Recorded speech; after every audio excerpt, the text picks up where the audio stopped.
Welcome back to Drip Music X. We got Fresh Bueller in the house, some real stash stays. How y'all boys doing tonight? Good, man. How about you? I'm What's good, going on? man. And then Looking awesome. Awesome night, man. I'm looking forward to it. and introduce our guest, Stash. Who do we got with us tonight? Yeah, tonight we have the pleasure of having Trent Noll, who is the guitar player for Ted Polly, who was the lead singer of Danger Danger back in the 80s glam metal. And he's the lead singer of Leadfoot.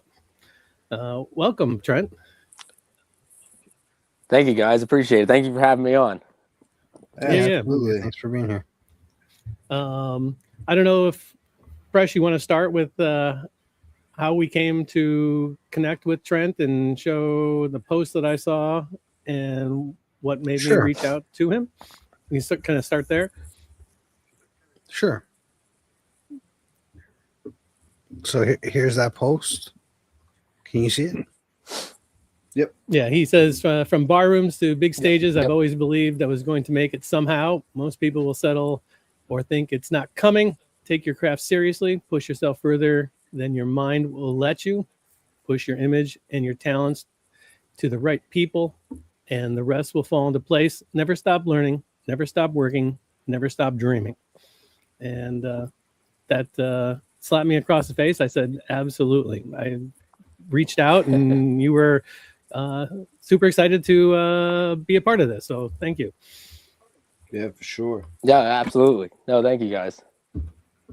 I don't know if you wanted to start back at the beginning and what happened and how you fell in love with the guitar.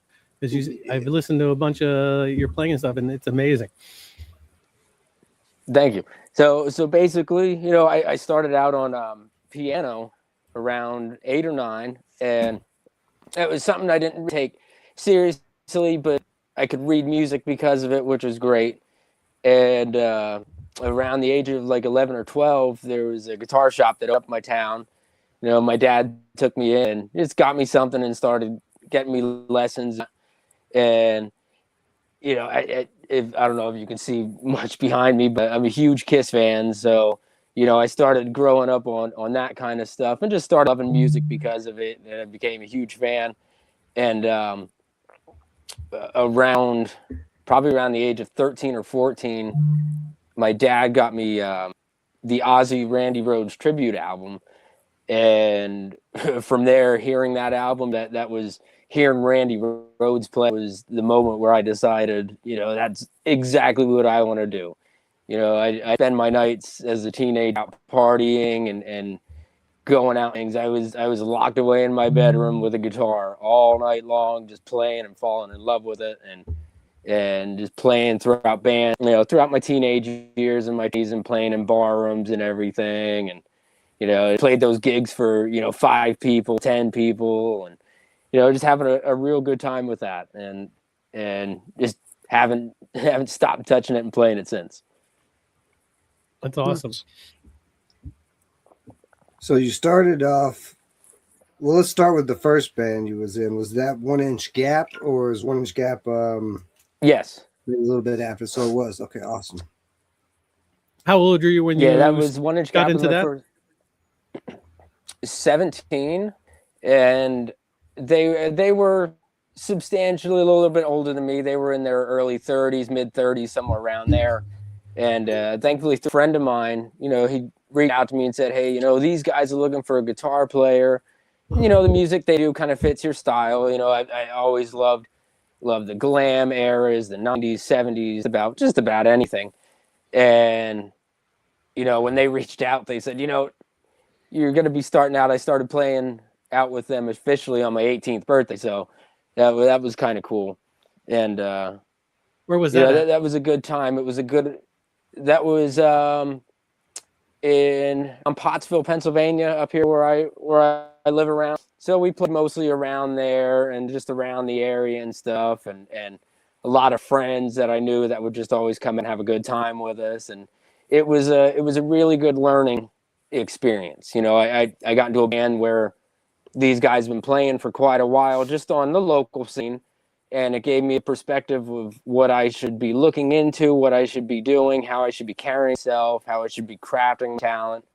It was a neat experience, an absolute neat experience, and something that I look on now. If I wouldn't have did that with those guys, where'd I be today? Which is really neat. That's awesome that they did that for you. Yeah, and I'm still pretty very well close to those guys.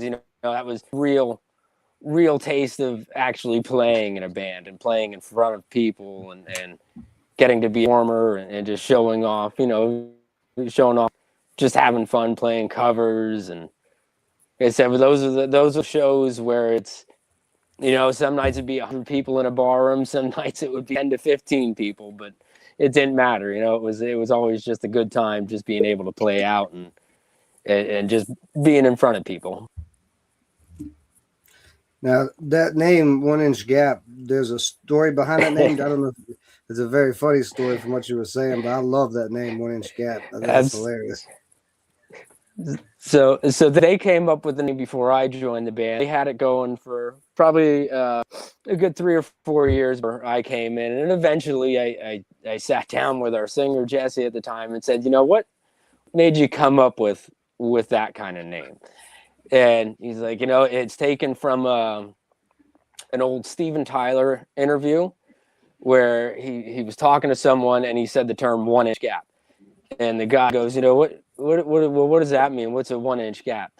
And sorry to anybody out there who's listening to this that I know, like people in my family and whatnot, but Steven Tyler said, 1 inch gap is when you can take 3 fingers, turn them sideways, and stick them right in. Like, oh man.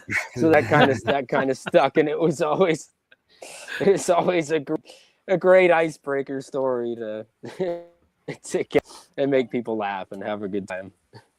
Yeah, That's funny. That's a great story behind that name. We've had some amazing band names. I'm telling you. Yeah. I'm telling you.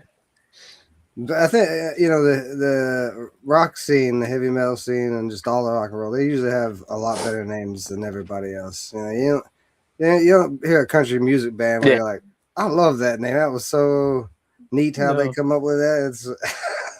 It's usually like rap. It's somebody's name and or it's a crazy. I don't know. Nowadays, rap is the names have gotten so long, right? Short. Right, exactly. Now it's a 2-paragraph name. Ridiculous. So, from 1 Inch Gap, where did you go? What did you do? What was your journey like? So when that band came to an end, I moved away for a little while. I lived in Austin, Texas for a good couple of months, just trying to find my feet. I wanted to get out and see what the world looked like instead of just in a local sense, which was nice. It gave me a good perspective on a lot of things to look forward to in life. So when I came home, I had a buddy contact me, and another local band. They were looking for a lead guitar player and somebody to sing, and that was Fallen Pride. So I was with them for a couple of years, and that actually helped me find my voice, which was great. With 1 Inch Gap, I really didn't sing much. A few backups here and there, but I wasn't looking at myself as a singer. But this band, Fallen Pride, they needed a singer predominantly. They had their dad in the band, who was their singer at the time, and they were the same way as me. They were my age, looking to branch out. They had now and wanted to do their own thing. So when I came in, that really projected me, I think, of the track that I needed to go. And it gave me a good mindset of what I needed to do with myself and how to bring myself to another level, which was nice. And the same thing, we played the same kind of places that I was playing with the other band.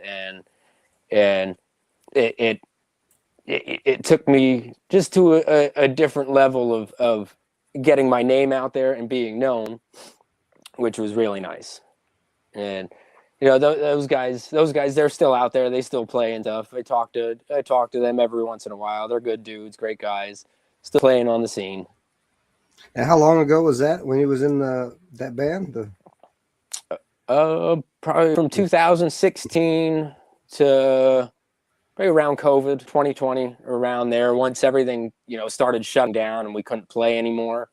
That was the that was the sucky thing of being in a band. You do so long, and every weekend you're playing out, and that's your life, and all of a sudden, boom, everything stops, and you don't know what to do with yourself, and that was a rough couple of months. What did you find? What did you find to take your time up during that time? Did you practice? Did Pretty you much do something else? That would be all I would be doing. I worked actually at the time laying carpet so I did that during the time of COVID and just playing guitar. I'd be in the house just absolutely playing, be posting videos all the time on Facebook and stuff, and just trying to keep morale boosted up for everybody, and telling people the scene's going to come back eventually once people are allowed to start going out again. Hopefully we all start getting to play out, and because everybody that I knew was going stir crazy, because music and playing in bands, that's pretty much all that I know how to do. As sad as that is to say, but it was a real kick in the teeth to not be able to go out and play it. But so I'd be like a teenager stuck at home just playing guitar all the way through night and driving my neighbors crazy. At least it sucked as a fan not being able to go see live music or go anywhere for sure as well. Yeah, absolutely. At least you took advantage Yeah, of everybody being home and posting on social media, because that was a big time, a great time to grow on social media, because nobody could go anywhere or do anything. So. Absolutely. Had a captive audience. Yeah, and even to a lot of the bigger bands too. You would see them doing live streams or putting a video together where each one of them are in a house and they're playing along together through their studios and stuff, which was really neat to see. And I think it really, when I don't want to say when COVID ended, but when the live scene started coming back out, that really boosted morale of bringing people out again. I see emergence in my area, in the Pittsburgh area, of something that I haven't seen in 10, 15 years, when the scene started dying down a little bit. Now all of a sudden everybody's coming out again. Everybody wants to get out of their house and just have a good time, just be around people again. So COVID, I guess you could say, it was a curse and a blessing to the band scenes. Mm-hmm. Yeah, that's a good way to look at it. Half glass. You took advantage of the situation when you had it, doing the live streams and all the posting, and then when it ended, it absolutely catapulted. Awesome. So how did you get the opportunity, how the opportunity come across to become a guitarist for Ted Poley from Danger, and that, I'm assuming that was after 2020 and COVID. Is that correct, or have you been? Yeah. So from there, after that, I joined Leadfoot, and those guys, that's a band up here, and there's actually like 1 or 2 other Leadfoots out there. But the one that I joined, posted on. We had a guest who was in a band called that as well, and I saw you post something about that, and I posted, and then I realized my mistake, and I was like, I feel stupid. It's either that, or people would be like, did you play in a Led Zeppelin tribute or something like that? Like, no. But so I got in contact with those guys. They reached out to me. Same thing, they were looking for a guitar player and somebody who could sing, and this was pretty much right after COVID. The scenes are coming back, and I'm still with them too, and I've been with them for about 5 years, and really, that took me where I needed to be. We're playing to a lot bigger crowds. We're playing like bigger venues. XL, which is up here, which is a great place. We opened for Kicks. We played with Dirty Looks a few years ago. A couple of the great AC/DC tributes, Ken Black, all those guys. So that really put my name out onto the scene, and got the word out of who I am, and could really start showing off my talents to to more of the world. So I want to say 2 or 3 years ago, we did a show with Lee, and from there, I've seen Ted a couple times. I think I seen him with Danger at M3 back in 2016. I think something that is. So I've seen him on and off a couple times and met him, and through these shows with him again last year, he we started reaching out and just getting to know each other as friends, which was neat. He only lives an hour away, so and my thing always was, if you ever meet a guitar player, if you ever meet somebody in those big type of bands, put your name out there to it. Like offer. If you ever need a fill-in or something like this, or you ever need a band to open up for you somewhere, take my card, take my name, remember this. And back in, I want to say November, I got a text message from Ted, and just one of those things, he reached out, hey brother, give me a call when you get a chance. And I figured, maybe he needed fill in somewhere, or he wanted us to play with him. And it turned out he needed a new guitar player, which was great. He when I first called him, he's like, show business is calling. And we talked for about a good 2 hours on about what he was looking for, what he wanted. And towards the end of the call, he's like, is this something that you need a few days to think about, or just get back to me? I'm like, absolutely not. I'm ready to do something like this. Cause obviously I grew up listening to the glam metal scene, all that kind of things. I've been a huge Danger fan for years. The first 2 albums are great. The stuff with Paul Lane is absolutely fantastic too. And once me and Ted started getting together, we realized, me and him really clicked. Our harmonies are spot on. That's one of the Danger songs that really need to stand out. Bruno Ravel was a great backup singer, and his harmonies always stood out. And even Andy Timmons too, as a guitar, was something that was, I've been listening to these songs for years, but once you start trying to play them, it gets a little bit intimidating. So you got to sit down and pound them into your brain and get them. Once we did that, we sat together with a full band and realized, hey, this is a great thing. It's going to work. And the first show he asked me about, he's like, our first show is going to be the Whiskey A Go-Go in Los Angeles. Is that something you're ready for? I'm like, absolutely. That's been a dream of mine for years. And I got a lot of great stuff coming up with Ted. He's a great guy, a good person to be around, a really good friend. It's been an amazing ride with him so far. I got my name out with a lot of people, a lot of exposure. I've met a lot of great people since doing stuff with him, and I just hope the next couple of years with him are just going to be even better.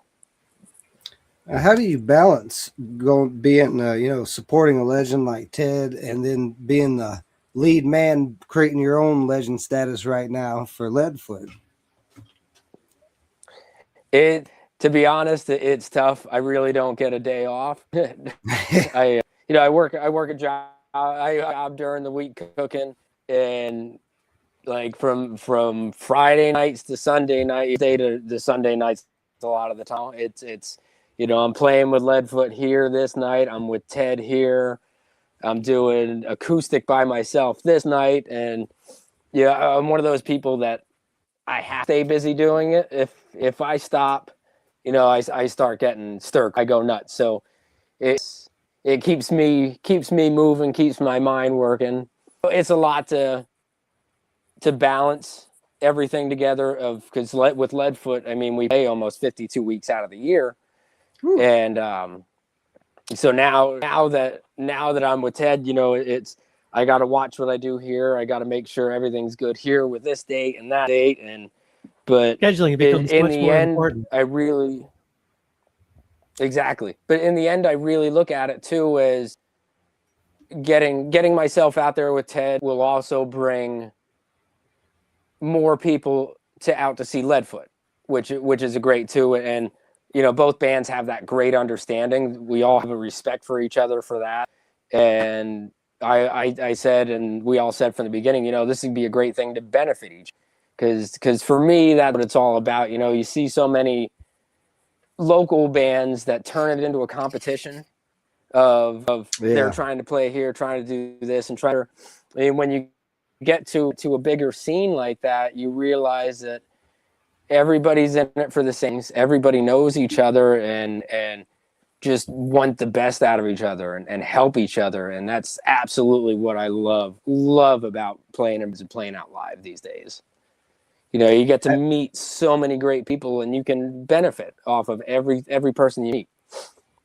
Is there any chance that Leadfoot would open up for Ted Polly, or have you guys? That was the question I was about to ask. Exact question. Yeah. Yeah. So actually, that's basically how it kind of came about. You know, me and Russ in Leadfoot, he did an acoustic set with Ted a few years ago, and that was kind of mine and Ted's relationship start, which was nice.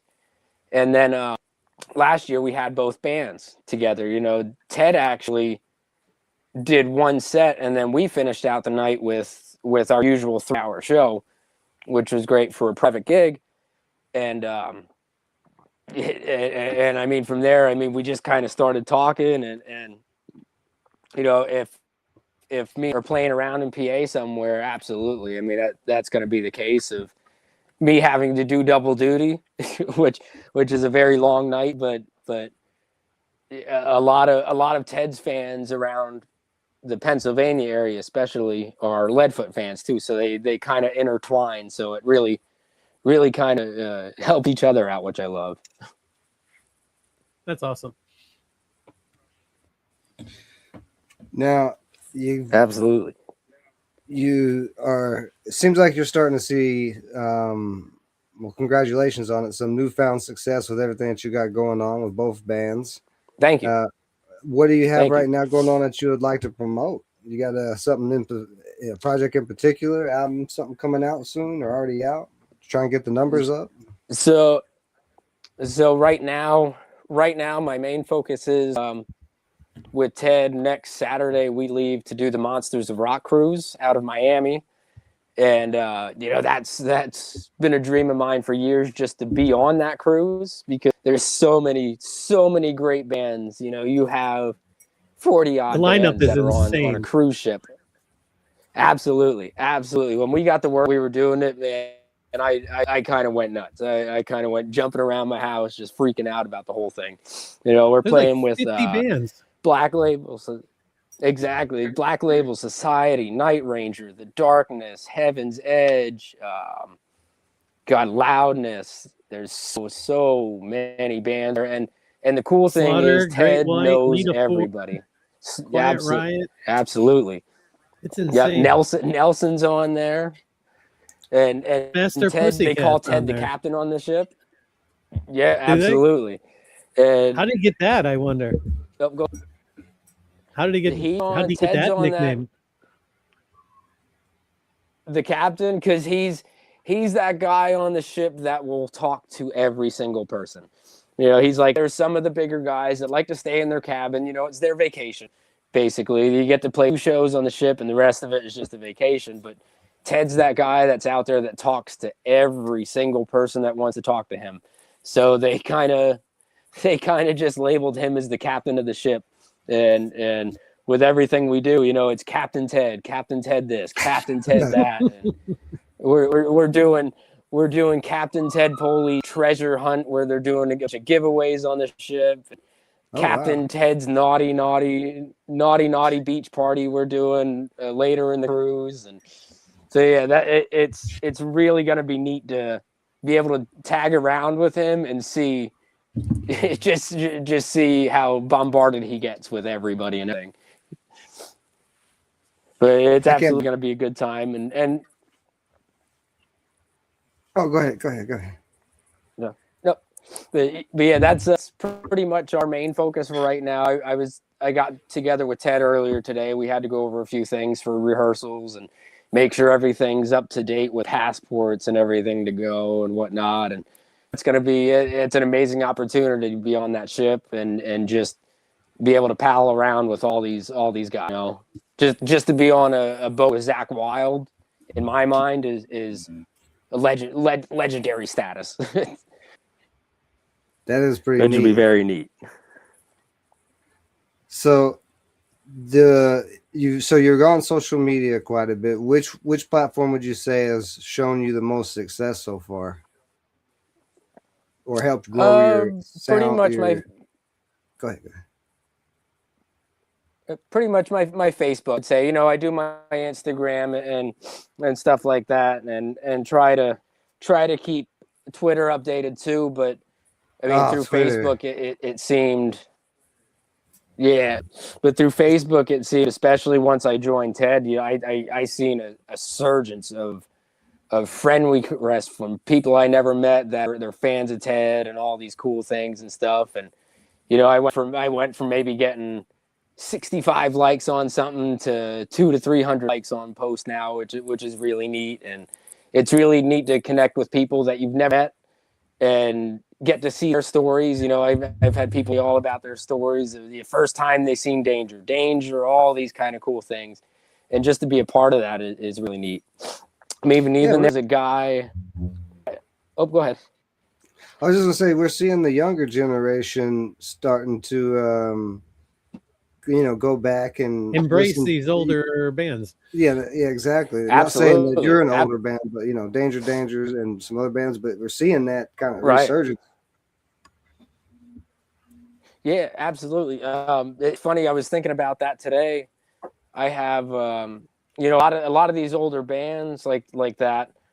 That was before my time. I was only born in '92, so most of these bands were already big and huge on the scene by that time.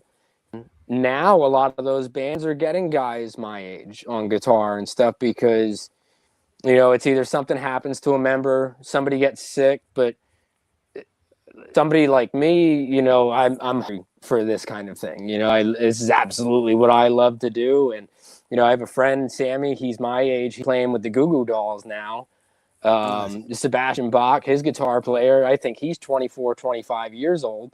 And I think it really comes from, nowadays in media, I wish I could have grew up in the time where it was just vinyl, all that kind of thing. But you have so much at your fingertips now.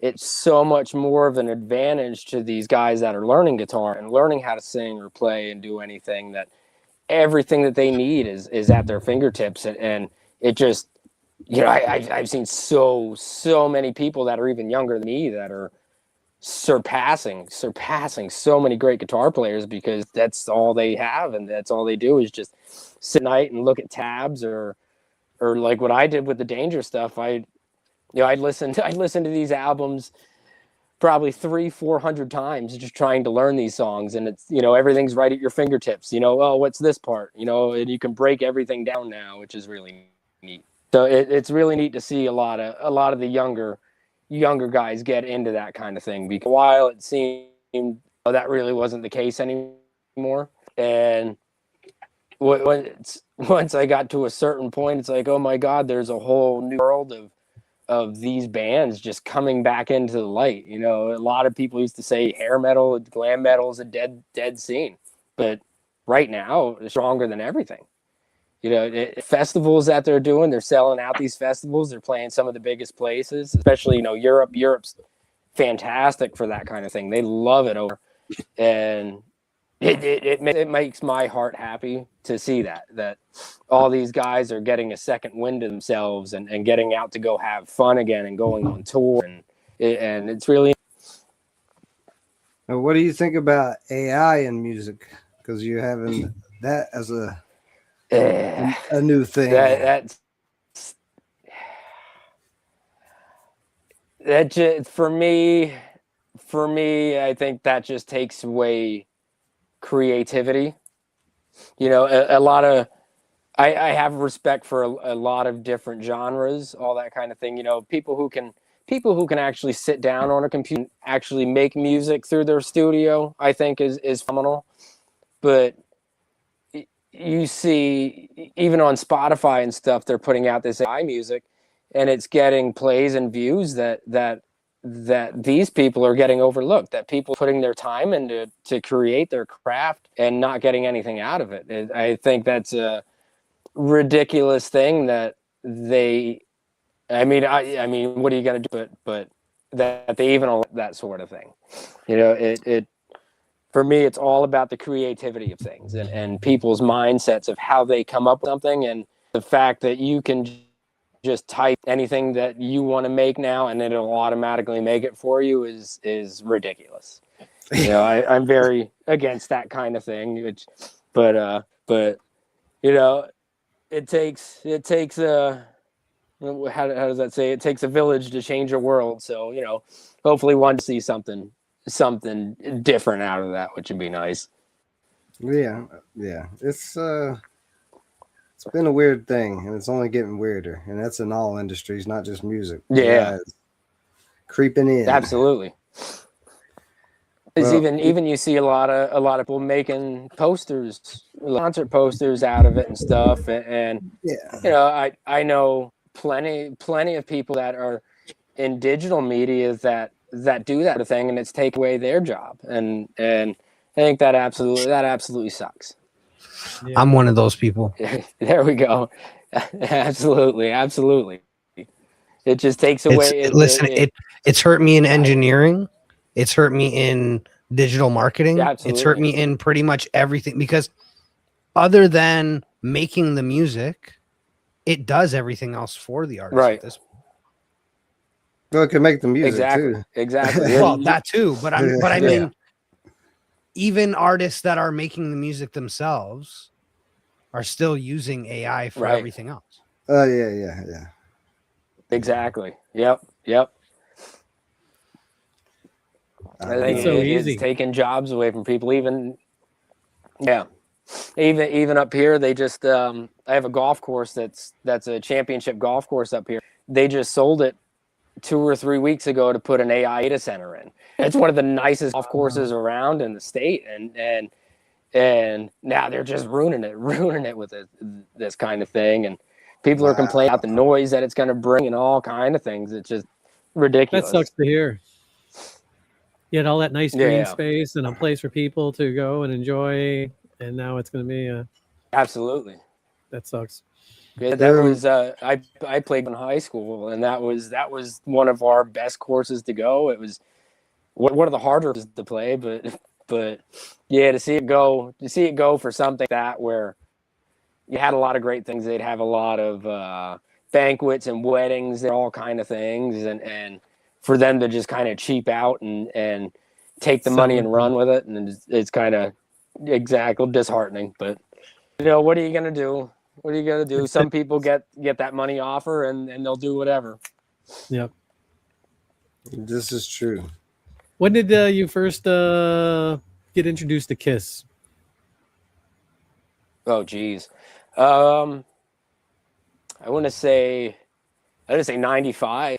I mean, I was pretty young yet, but I remember Unplugged airing on MTV. And I mean, they weren't makeup yet at that point again for the reunion tour. But I remember, you know, the 6 foot tall statues that they had of them behind with the makeup on. And I thought, oh God, you know, what's that? That's pretty cool. Like, these guys look like superheroes. That's pretty neat. So from there, I kind of started getting into them a little bit. And funny story, when the reunion tour came around here, my mom and dad went, and they didn't take me with. You know, to this day, I'm still kind of pissed off about that. You know, oh, we thought maybe you wouldn't have enjoyed it or something like that. Like, are you nuts? Like in the original 4, Wow. like that would have been a dream come true. You must have been a bad kid from that there, day. I mean, They wanted to go on a date night. Yeah, right, exactly. You know, but it's funny. My mom's name is Beth, and when they went into the encore, my dad used to be that guy of, you know, let's get out of here early so we can beat the traffic. And they were walking through the parking lot back to the car, and they started playing Beth. My mom started crying, and I always say now, like, see, that's what you get for not taking me with. Like, come on now.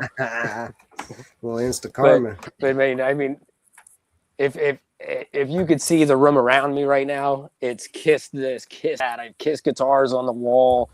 I have Christ, the 70s Hey. doll sitting Oh, behind wow. me, just about everything.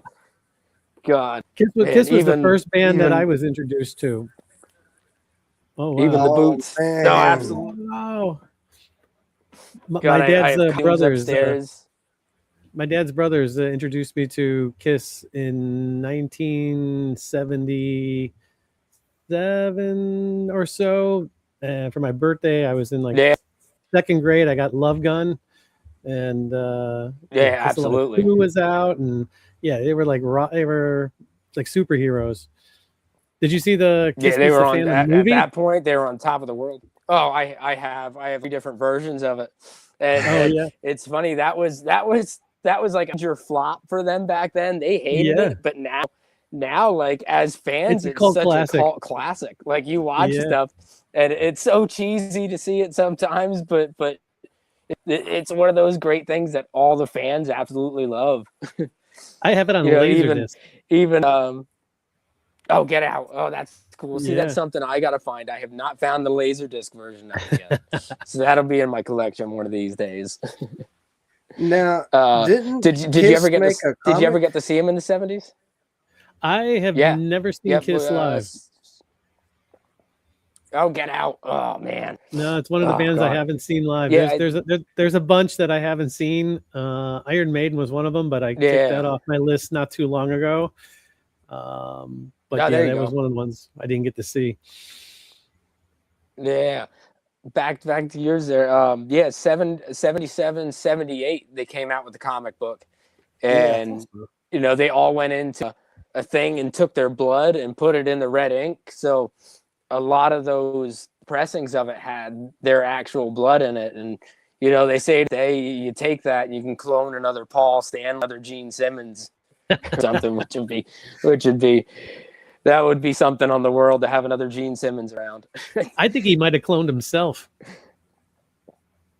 Yeah, I could see it. I could see it happening. Yep.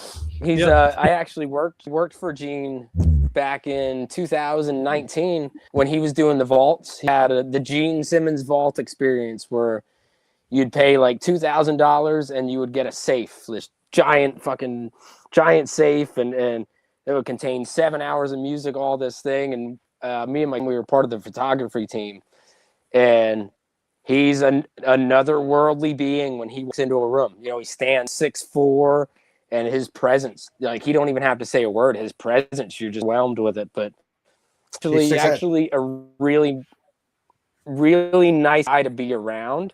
Gives you a lot of life lessons. You kind of have to know how to take him when he talks to you. He's very, very witty about a lot of things. But that was an absolutely cool experience to him. But I mean, I've seen the band probably a good, I want to say 10 or 11 times, all the way up until the third to last show before the end of the road. The final show was really neat. Is his tongue really that long? Yeah, and yeah, oh yeah, oh my god, yeah, it's ridiculous. He can lick his own chest with that thing. It's so that's weird to see I'm wild. sure when he maybe sticks it something out. else. Who knows? Yeah, exactly. Even somewhere around here, I have. I don't even know where it would be right now, but I have a towel that I caught from him, where he goes up in the rafters during his bass solo and wipes his face down with the blood and everything, and my phone sticking up, trying to capture him doing this, and I move my phone and this towel lands right on my face, just covered in fake blue makeup, and I took it home. It's in a box around here somewhere, a little sentimental kind of thing. That's cool. Well, we've reached that time of the show. Absolutely. It's a special segment of Fresh's favorite part of the show. Play the thing. It's your favorite part of the show.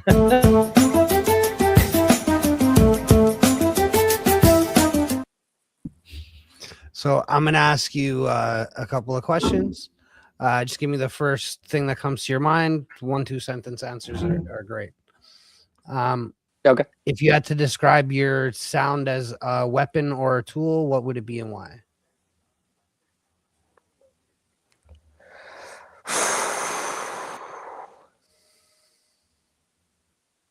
A machine gun, because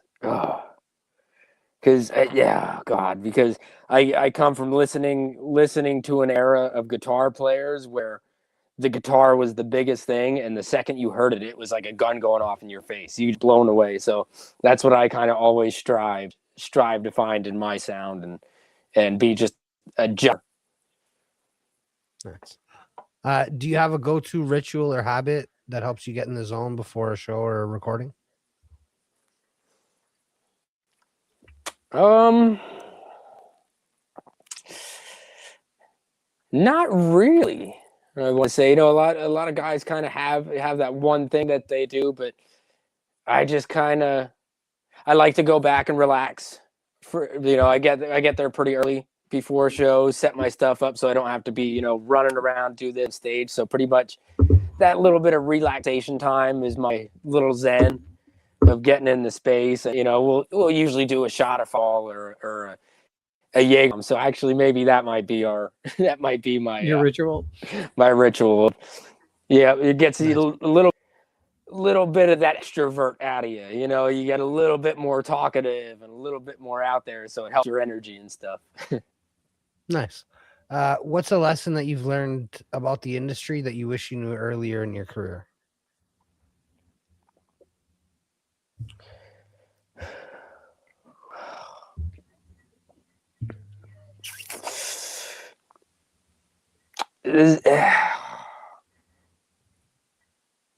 Probably would have to be, I think when I was younger, you kind of wanted to be on top of the world with this kind of thing, and be the best at that you can be. A long time to, I think, realize that you never stop learning. I don't think you'll never be the best at something. You're going to learn something new every single time, no matter what it is you're doing. And even taking criticism well. That's one thing that I see a lot of guys. It really crushes a lot of people if they don't take criticism the right way. Like if somebody tells play it like this or do something like this, and it can be, but also to me that's a learning curve of, all right, well, what can I do to make this better? What can I do to sound better? And no matter how long for, I think that's one big thing that I think the younger people need to really look at is take that advice, because you never know where it's going to get you, and never know how far you're going to get in life because of it, and it's going to make you a better person in the long run. Cool. What's one genre or musical style that you'd like to experiment with? Oh, buddy. Oh. Don't say funny. country. Don't say country. No, that's a tough one. That's a tough one for me. I don't think I could dabble into that, but probably actually, God, if I could start a funk fusion band, just like something that would just play out at clubs, that would be so much fun to do. That's even just picking up a bass and learning how to slap a bass. God, that would just be so. Just have fun with a bunch of dudes and just go out and play. So I think that kind of genre would really be it, or the disco era, even to like the newer sound. Like I like a lot of newer bands too. Even I don't want to say like the hardcore bands, but like All That Remains, those kind of bands. Like I'd love to dabble in that kind of thing too one day, and maybe try that out. But yeah, the funk fusion band would definitely have to be the one. Cool. If someone made a movie about your life, what would the theme song be?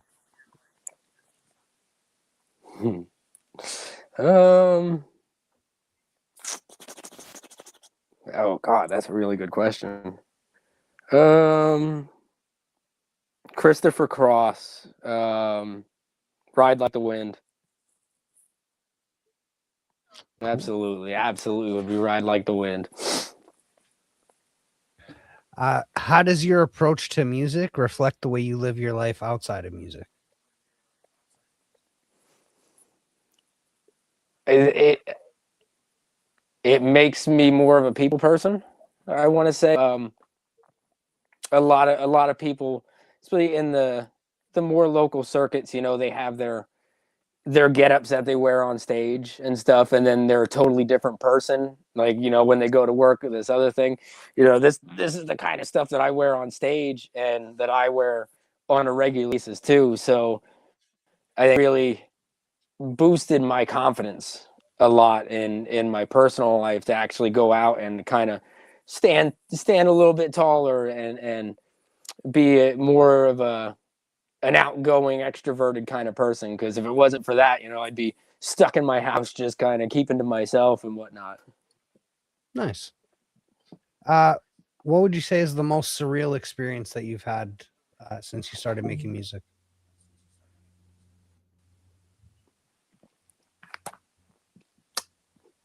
Playing with Ted. Yeah, that's something even as a kid, you know, I dreamed about that. I've always wanted to be in this spot, but you know, you have your thoughts in your mind that sometimes, you know, all right, well, maybe it won't come to that point, you know, I'll just keep living until I can't do it no more or something. But I got to that, you know, a lot of the guys that I looked up to as heroes are just regular people, and some of the nice world that I have ever met. And to me, that really brought a joy into my life to realize how real things are in the world, that everybody's just out doing the same exact things and they're just regular people. You know, it's okay to get starstruck, but they're just everyday same thing. Yeah, the katana. That's cool. He's getting ready to commit Harry Carey.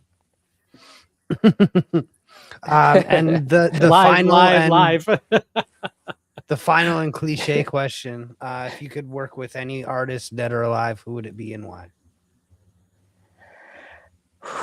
Randy Rhoads, absolutely, Randy Rhoads. You know, that's if I can show it here.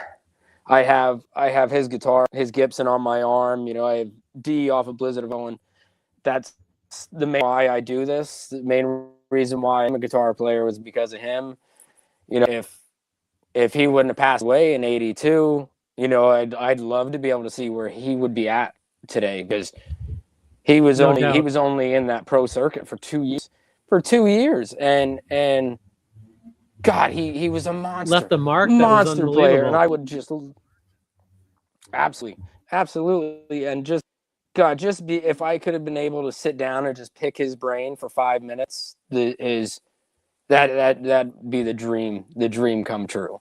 That would be my one person that I think, if I ever would have had that chance, that would have been the guy, because he was just such a, you know, he wasn't a superstar. He was a humble guy. He just loved playing, and that's how I take the approach to it. You know, he didn't look at himself as the biggest thing in the world. He just.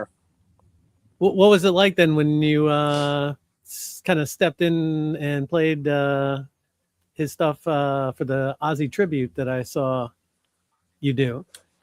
Oh, with the Penny Pipeline, that was actually really, really cool, because, you know, I've been playing those songs for years. Those are the songs that I play in my house all the time, and just to kind of do something like that for his and Ozzy's legacy, because that was right after Ozzy passed away, and they contacted me about it and said, you know, would you like to come up and play a couple songs and pick which songs you want to do? And I'm like, obviously it's going to be Ram songs.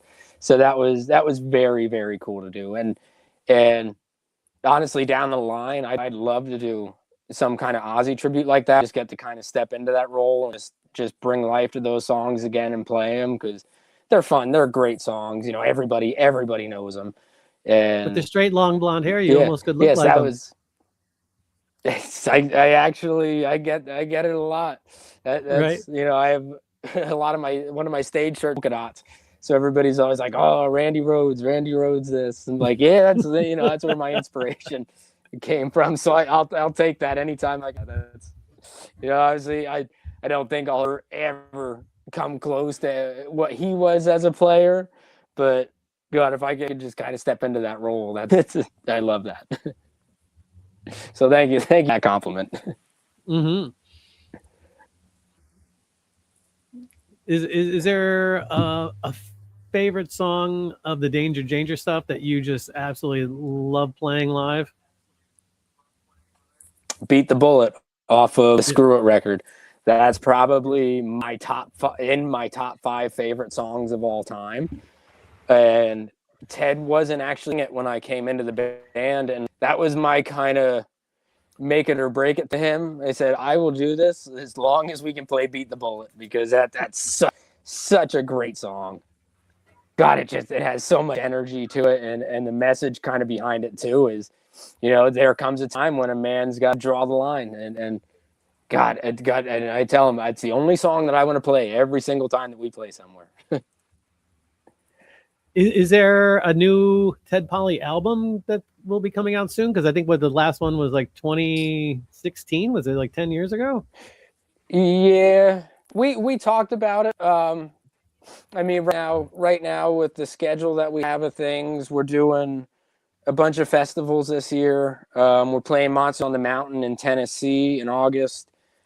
We're just kind of focusing on that. But I think eventually me and him are probably going to sit down and start working on something like that, which I think would be really great, because he has a lot of energy and a lot of things to say. So I think a lot of people really benefit from a new album from him, which would be great.